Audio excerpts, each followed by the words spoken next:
Audiobook Club with Steve Phillips and Matthew Layton. On this episode of Audiobook Club, the smell of death. As the woman drew level with him, Langdon realized he had stopped walking, paralyzed by his own confusion. Snapping out of his stupor, he turned and called to the woman, trying to get her attention. "Excuse me," he blurted. "Miss?" She never broke stride, as if unable to hear him. "Hello," Langdon shouted, standing still. But the woman simply drifted past like an apparition, a blind spirit drawn across the bridge by some unseen force. Langdon turned to run after her, but advanced only 2 steps before halting in his tracks, this time arrested by a putrid smell. Wafting in the apparition's wake was an unmistakable odor. The smell of death.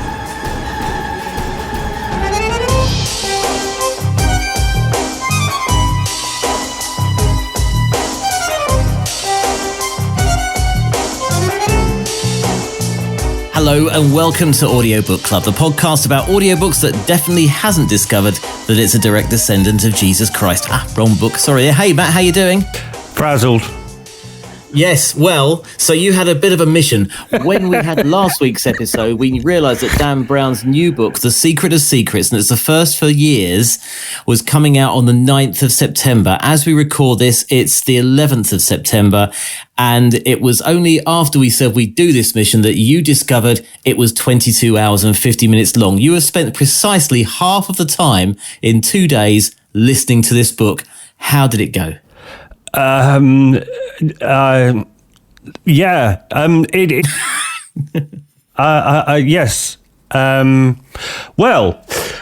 It's a lot. It's a lot. Have you ever read a Dan Brown book? No. Obviously, I've seen the Da Vinci Code. That was very good. You saw the film? Yeah, I saw the movie. Yeah. I think the Da Vinci Code was the book where in about 2005 or so, you know that bit where I said that, I just stopped reading for a couple of years because it was too tiring. I think the Da Vinci Code may have been the book that pushed me over the edge. I remember the first time I read The Hobbit, J.R.R.R. Tolkien, when I was 12 years old. It was the first time in my life I realised I didn't have to finish a book. Fair play, you read The Hobbit. Basically, I was on chapter 132, and then they came across another mountain range, and I went, I don't have to do this. That is the opposite. Where are they now? Wales? Yeah. That is the opposite of my experience over the last 36 hours dealing with this, basically. Well, there are many people who have been obviously downloading this book since Tuesday, as we record on Thursday. By the way, dear listener, we are reviewing, if you hadn't already discovered, The Secret of Secrets, the brand new book in the Robert Langdon series from Dan Brown. It's narrated by Paul Michael. It is, as I mentioned, 22 hours and 50 minutes long, out of Penguin Audio. And, funnily enough, there are already reviews and ratings on Audible in 2 days. There are 4 reviews. I could read them all. Come on, at least give me a chance. So you know that thing where we ask people when they come on here, particularly if it's a marketing person from big audiobook, one of the big major publishing companies, we test their mettle by asking them several audiobook related questions that only a proper audiobookophile could answer. And the first one of those questions is generally, what do you do while you're listening to an audiobook? So I, since yesterday morning, about 7 a.m, have had my headphones in, my little Beats Flex ones. So if I take them off, I don't lose them. I've got a little wire on mine that hang around my neck like an old lady's pair of spectacles. Larry Grayson. Like Larry Grayson. So in order that I don't get lonely or go mad, I had 6 music on in the background as well. So, and then I did some laundry. And then I played Angry Birds until it stopped letting me play it before I had to spend money. Then I folded the laundry. Then I went shopping. And then I played Forza Horizon 5 until I got a Lamborghini. And then I went and played in the Tube Strike, and it ended up standing under a flyover at Staples Corner in the drizzle. All of these things I did while listening to this audiobook. And Wow. if you can divert yourself to... I'm just going to turn my camera on. If you have a look at that thingy. Yeah, and then I decided it was probably quite a good time to start rearranging my possessions. And that's the result. Wow! It just looks like that's the biggest box of, what is it, CDs in there? Yeah, there's CDs. Wow. But basically all of my possessions. Wow! I've kind of torn the flat apart. You have. That's carnage. That is carnage in there. I also, I mean, I couldn't even make it out. I mean, I don't know. Either the sun's beating through, or you need to wipe your camera lens, mate, because it's a little bit blurry. But I can get the You get gist the of, general. yeah. Yeah. Nice sofa, by the way. Nice red. It's a very nice sofa, actually. Got an Yeah. instant Albans. We'll insta that. Yeah, so thank you for that. So I basically ripped apart my own life in the course of listening to this book. The thing I remember about the Da Vinci Code, and I was slightly dreading going into this, is it turns out so often with these books that are that popular, the people can't actually write. Famously, 50 Shades of Grey was just about unreadable. I remember giving up after about 3 pages into Harry Potter. I just found the language too dense. And this one, it just lurches from pillar to post. Right. Well, there's the preview. We ought to row back to the 3-step process, mate. I don't want to stop your flow, but it's important to stick to format, isn't it? Why am I feeling so confined? Mike, what have you had to do for the last 36 hours?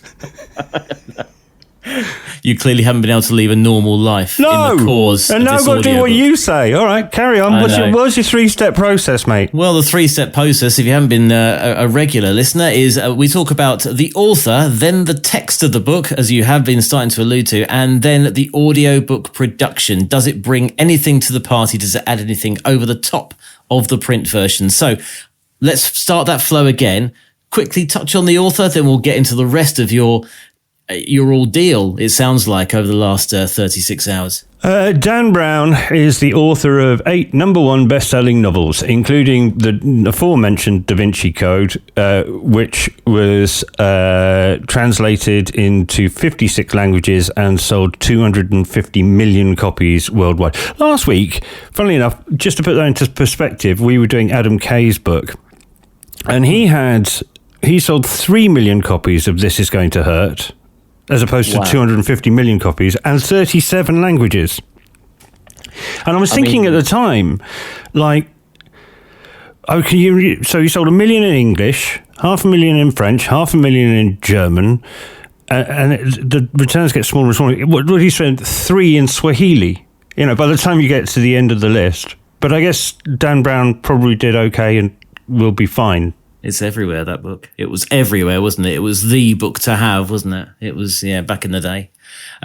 Major motion picture franchise, starring Tom Hanks.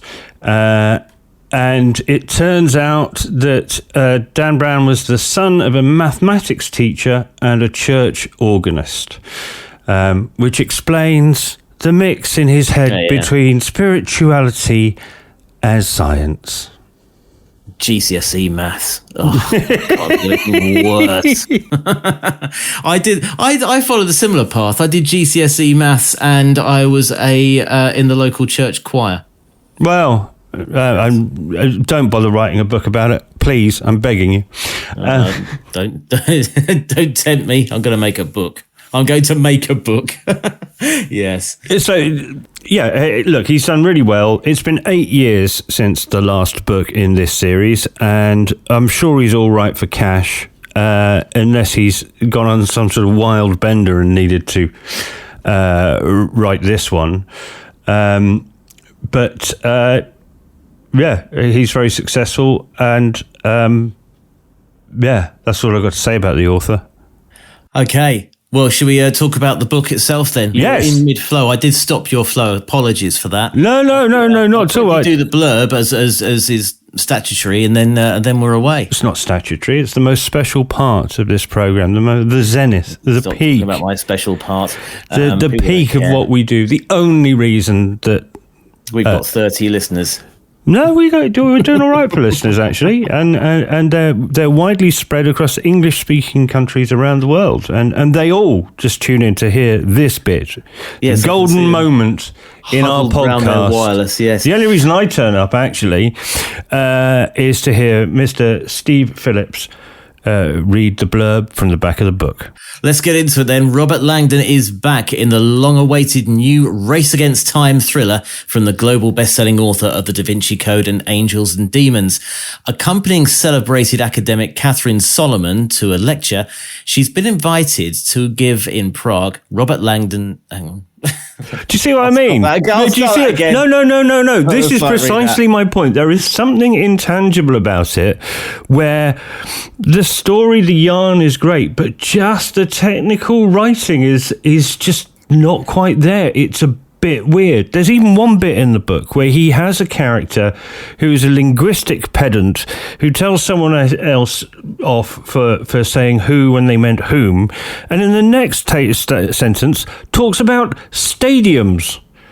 Stadia to you, pal. We had that. You and I were touched by that particular stick back in the day, weren't we? It's not going northbound, it's heading north, or you are northbound. Remember those days? Yes, but I am a pedant. I got very cross. There is a pub chain in London that had on its menu across multiple pubs that happened to be in the middle class areas where I go that said "Scampi of cod." No, up with this I shall not put. Good name for a metal band, that. I like that. But there was also fish and chips, wasn't there, with the apostrophe S? Yeah. It's a similar type of thing, but the scampi is crayfish, isn't it? It's a freshwater fish. What they were thinking of was a goujon. And I must have had a word because they seem to have changed it across all of the pubs. Head office have had a word. Well, that's all from Nigel Slater's recipes from the sea for this week. I'll get this out of the way. I will get this out of the way. I'll try and it was a sight read too far. Clearly, Robert Langdon is back in the new long-awaited thriller again. Yeah. Okay. That's part of it. Yeah. So part of the point of this book that I was dreading with the Da Vinci, so having read the Da Vinci Code, is it lurches from one thing into another. It's really grating gear changes. So what he used to do was, he'd solve riddles and follow clues to find religious artifacts. In this one, because that wasn't complicated enough already, they've added in neuroscience. Oh, good. Yeah. So they what they've done is they've got some absolute gobbledygook, cobswobble spiritual nonsense. Cobswobble. What's the word? What is he doing to us this week? I did find, because I did start listening to the book, and I do find it very interesting about the brain and what happens to the brain and all the rest of it. So I am actually genuinely intrigued as to this story. Shall I just get this out of the way and we can? No, we're not doing it. We haven't got time. I've spent enough of my life on this book already. Matt, would you like to tell us what the book's about? I would like to tell you about the 7 stages of reading a Dan Brown book. And my first stage was anger. So he was staying in the Four Seasons in Prague. The book is set in Prague. He's very impressed. He's got the best room in the hotel, and they have given him a pair of monogrammed slippers with his own initials on them. Then the first thing that made me really scream out loud, he's staying in the Four Seasons in Prague, and then every morning he gets up at 6 o'clock to go for a swim. He jogs 3 kilometers to get to the swimming pool. The hotel staff say to him, "Are you going for your swim? Do you want me to call you a taxi?" "No, I'm going to jog to the swimming pool, and then I'm going to do my swimming, and then I come back. If I'm not back within an hour," and I'm going, "Hold on, how long does it take to jog 3 kilometres?" Probably about 20 minutes. So you'll do that there and back. And then I Googled it, and the Four Seasons Hotel in Prague has a swimming pool. Oh. And at that point, the rage begins. And then you go on to the bit where you don't mind it. My friends Phil and Beck live in Hounslow, which is right underneath the flight path for Heathrow Airport, and they say to me that some days you really notice it as the windows rattle, and then other days people come around and go, "That's a bit loud," and they haven't noticed it for a week. So there's that other stage. I don't know if it's denial or, just letting it wash over you.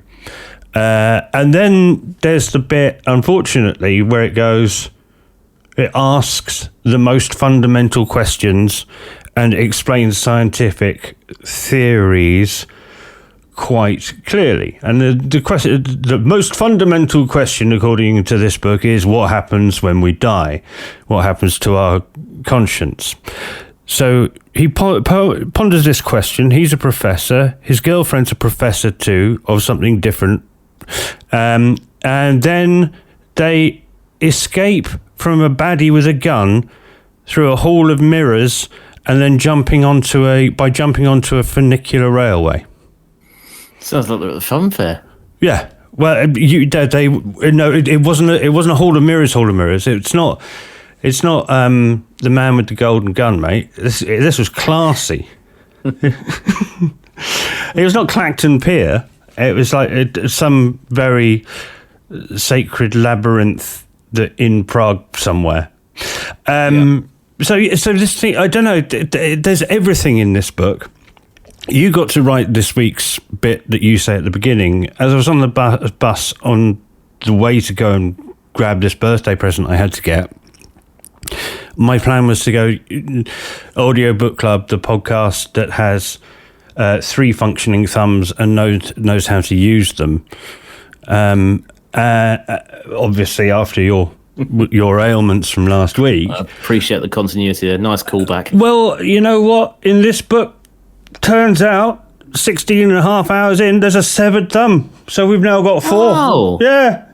Thank goodness for that. And then, as I said, I was playing a little bit of computer gaming. And then we get to the chapter where computer gaming, while taking hallucinogenic substances, can alter your mind beyond control. There are many topics covered. I also know what brand of swimming goggles he wears, because as he gets into his Speedos and puts on his validator goggles, I can't remember what they were, but it's just these weird things that it's loads of things in a big old soup, and they don't seem to go together. Yeah. Okay. So, I mean, it's a long story, isn't it? And did you get to the bottom of what happens to our brain when we die at the end? Hold on a sec. Let me find my phone. Let me see. Let me see what kind of sacrifice I've made for this. Right. Right. I have done. So I've got 4 hours and 31 minutes left. Oh, well done, dude. It was a valiant effort. So I haven't got there yet. And you know what? I am going to finish it. Yeah. And I would recommend it, but I would only recommend it if you don't have to do it in a set fixed bit of time. Yeah. Right. I need to have a little rest now. Okay. So the next part of our 3-step process is the audiobook. You know as much as I do, even if you only went 3 chapters in. What do you think of the narrator? Yeah, he was okay. This narrator is Paul Michael. Any of his stuff before. Yeah, it's like perfect 90s commercial local radio DJ name where you've got to have two first names. Yeah. Like the top 10 at 10 with Paul Michael. And Neil Williams. I think there was a Neil Williams. There's also a Nigel Williams. I don't think they were even related. That's right, yes. It's a Duran Duran winning weekend with Paul Michael. See, you haven't spent 18 hours of this book, and you're slightly squirrely too. Yes, I do feel that way. Yeah, I thought he was quite good actually. I thought he had sort of the necessary timbre. I liked his timbre. Nice. And nothing really stood out for me, to be honest. No, but again, between you and I, I've started listening to next week's book. Have you now? I don't really. It's lucky we don't live close together because otherwise we'd come around your house and thump you. But I wouldn't bother with this one. Actually, I started on next week's one. What are you doing? I don't think you even listened to me talking on this, but as we've discussed, I think that's part of the point. Isn't the thing where the bits where you in our professions have been radio producers? The point is not to be noticed. I think this guy is competent at everything he does. There's a bit, when on things like Murder, She Wrote or Columbo in the 1980s, they would go to London, but they wouldn't go to London. And I think somebody has two Jaguars and a black taxi somewhere in Los Angeles, and then they build a set that is a traditional London pub where all of the people are wearing ties and having a good old knees up. There was a little bit of that American. His accents made me feel like I was in an episode of Murder, She Wrote. But that's fine. Look, he's possibly the classiest thing about this whole enterprise, in that, again, we've got nothing really to criticise him for. The man's clearly got stamina. And again, he doesn't get in the way of the text. His female impersonations are not patronising. And he deals with just some incredibly nuts gear changes from deep explanations and debates on scientific and philosophical matters to getting on a monorail in an underground baddie base. And I kid you not. So again, and the bits where I got bored were not because I was bored of the tone of the narrator. It was because, there were some lovely bits where Dan Brown really explained some ideas quite well that he made complicated things easy to understand. So the nub of it is, and this is from about the three things I'm going to put together here from about 12 hours apart in this book. If you wanted to put the amount of data that is in a human brain onto DVDs, if you stacked the DVDs, they would go up as far as the International Space Station. Which is, again, I don't know whether to believe that, but I understand the concept within the context of this book. Yeah. The next part of that is if you brought Mozart around to dinner and you had a little portable speaker on the table, Mozart would think that the music coming out of it is because there is an orchestra behind the wall. Or indeed, there was a tiny orchestra inside the thing. And he said, what he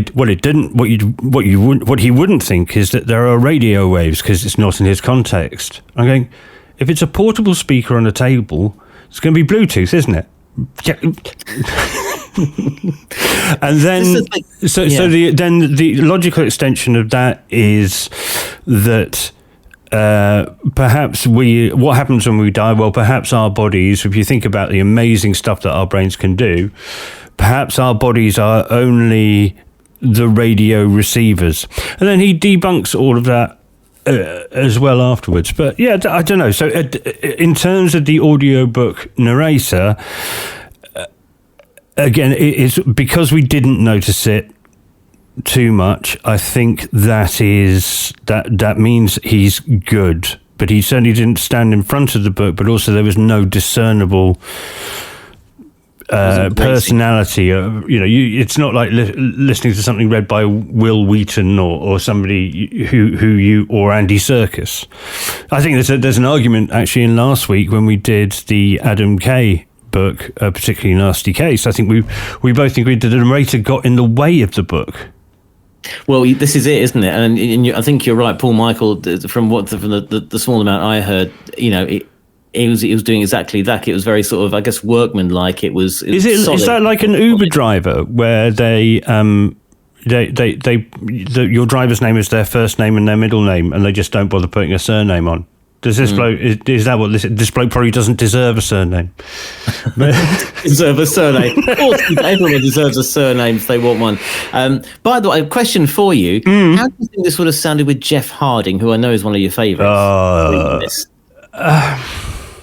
Again, I would rather Jeff Harding saved up his energy and delivered the Jack Reacher, which is in the run-up to Christmas, coming in November. Of course, this being released in September is, as we've previously discussed, this is all about being Christmas number one. And the way you get to be Christmas number one, as you know, if you've worked in, like me, in an R-Price or a Virgin Megastore, I've done both. Yeah, what you want to do is you want to get to number one the week before Christmas, so that when somebody's auntie comes in and goes, "Oh, I've got to buy something for my child. What's number one?" At the moment, at that point, then you become the Christmas number one, and 80% of business is done in the last week. Although I'm pretty sure that may apply to physical books, but I doubt it applies to audiobooks. Yeah, no, it makes sense. Only reason I bring up Jeff Harding because he actually did do the audiobook of the Da Vinci Code. Oh, did he? Okay. So there you go. Yeah, well, as I say, it's the book that made me give up reading, so well done him. The interesting thing with this book is, when I saw the Da Vinci, obviously I'd just seen the movie, but I came away from it naively believing everything was true. Yeah, that's the bit. Well done story. Yeah, that's but that's it. He's quite a good teacher. He explains things quite well between car chases and laser space fights. But there are just look, and I suppose. Who am I to judge what is good writing and bad writing? But he certainly. He's had a go at writing in lots of different textures. There's, this is partly what you were asking for last week, which is a why done it. We meet again. We meet the baddie quite early on, and he wears a big black cloak and has his head caked in a clay mask. And then it says at one point. That the most striking thing about it was the 3 Hebrew symbols on his forehead. No, he's wearing a clay mask, a big black cloak. There's a bit. So for the second week in a row, I'm quite into dedications at the beginning of the book, and this one is devoted to Dan Brown's editor, who is his best friend. And part of the story of this book is actually Penguin Random House's office in New York is subject to a cyber attack. And the editor of the lead character's book is bashed on the head, is bagged and tagged, put in a van and abducted. And I was just thinking, well, if that's what you think of your best friend... it's just a weird. Perhaps you banging my head soon. Perhaps my thing here I'm saying is perhaps your editor shouldn't be your best friend. There are lots of bits here where you just go, that's a bit shoddy, or a bit vapid, or a bit rubbish or not accurate or the opposite of what you've just said or a repetition of something you've just said 5 chapters ago. I don't think it needs to be 22 hours, but maybe that's just because I'm emerging from 18 of the 22 hours and know that I still have 4.5 hours to go till I get to a conclusion. Yeah, or you know how we always rate the narrator. Can I just briefly ask you to rate the book? So if I was a fly-by-night Dan Brown reader, so I dip in and dip out. Obviously, I've read the Da Vinci Code, might have read Angels and Demons. Would you recommend I read this one? How did you find it? Do you know, I do want to find out what happens at the end, but okay, cool. I think, you know that bit where you and I sort of slightly, I think actually people coming on the show do it. We just asked the question. Do you think listening to an audiobook counts as reading?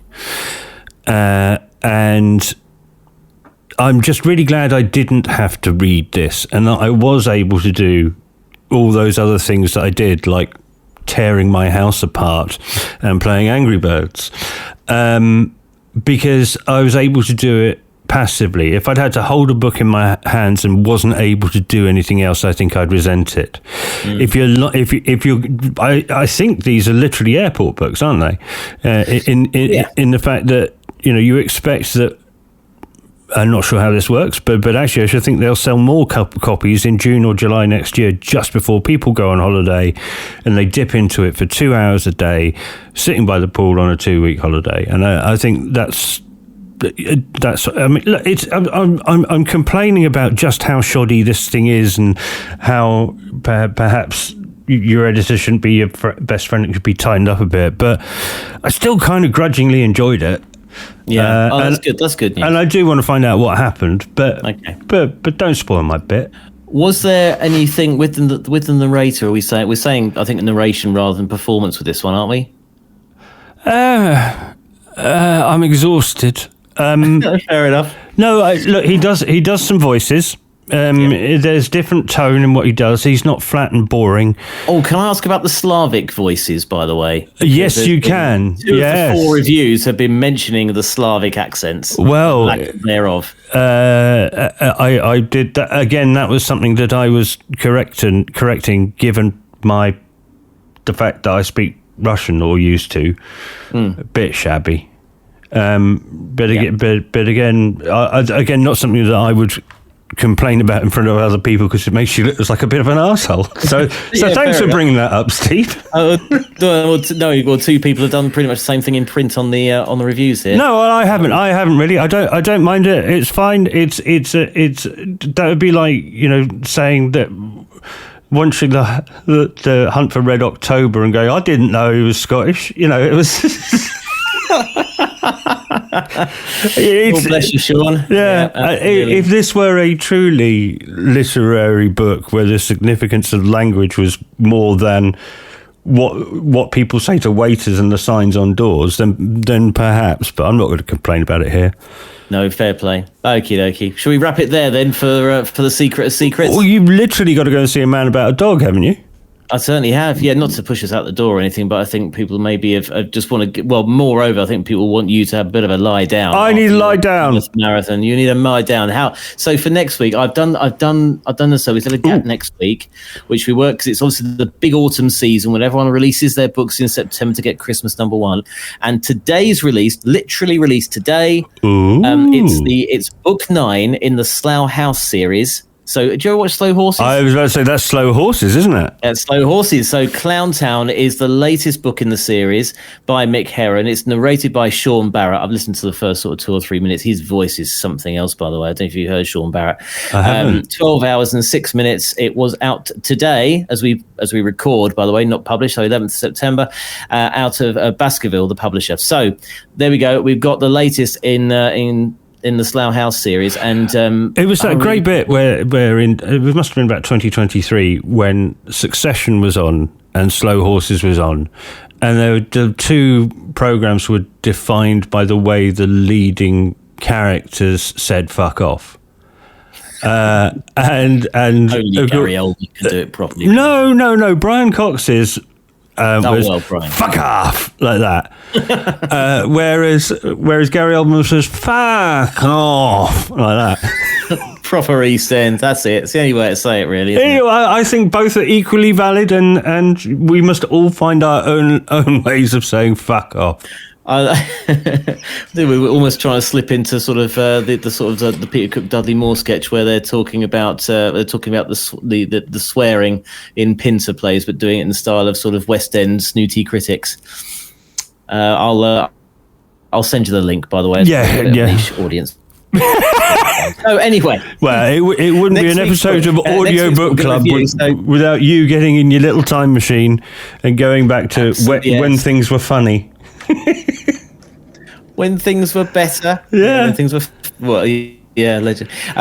So yes, Clown Town is our book for next week. If you're listening to that one, if you're planning to listen to it, it's the latest book in Mick Herron's Slough House series, book 9, in fact, but by Mick Herron, narrated by Sean Barrett. Have you read the other ones between now and next week to have a listen to it? Have you read the other ones? No, this is my first one. Isn't there a bit where we should start on book 1? Or one of us should do book 1. Yeah, that's our normal rule. You've brought it to the table, so you have to do book 9, and I will do book 1. Have you seen Slow Horses? Yes, loved it. I've not seen it. So you should do book 9. Oh man, it opens on. I don't know anything about it. The first scene's on Rupel Street. Do you know where Rupel Street is? I know Rupel Street. Oh, yeah. I used to walk along there because no one could afford a place to live there. I think the first episode is actually called Rupel Street, I think. And it features, so it's the only, for those who don't know it, it's round the back of Waterloo Station, a tiny little area, about 2 streets of houses that weren't hit by bombs in the Second World War. So they're the only remaining sort of workers' cottages around there, and someone on one of those streets is a huge fan of 1970s Citroens, and there are normally about 3 of them in mixed repair up and down the street. It's one of those magical little London secrets that you may stumble upon, but you'd probably be taken there by a Londoner. So I think as an opening statement for Slow Horses, they had me at Rupel Street. Right. Okay. Well, that's it for me. Rupel Street, I used to walk along there when I went to work. So, yeah. And it's always used for period dramas and Remembrance of the Daleks and Doctor Who. Right. Okay, then. So that's where it is. Clown Town is next week. Have a chat about it. We'll read out what you say if you're listening to that one for next week's show. And we are at Blue Sky and Instagram at Audiobook Show. Hashtag is Audiobook Club, of course, in the title. And we'll see you next week for a bit of spy thriller action. Matt, thank you for dedicating your last 48 hours and turning your flat upside down for us. You owe me, Phillips. I'm coming around with my sponsorship form to collect my money. You betcha. You betcha. £2.20 there. I would rather sit in a bar full of baked beans next time. Yep, that can be arranged whilst reviewing an audiobook. Right, till next week. Audiobook Club with Steve Phillips and Matthew Layton.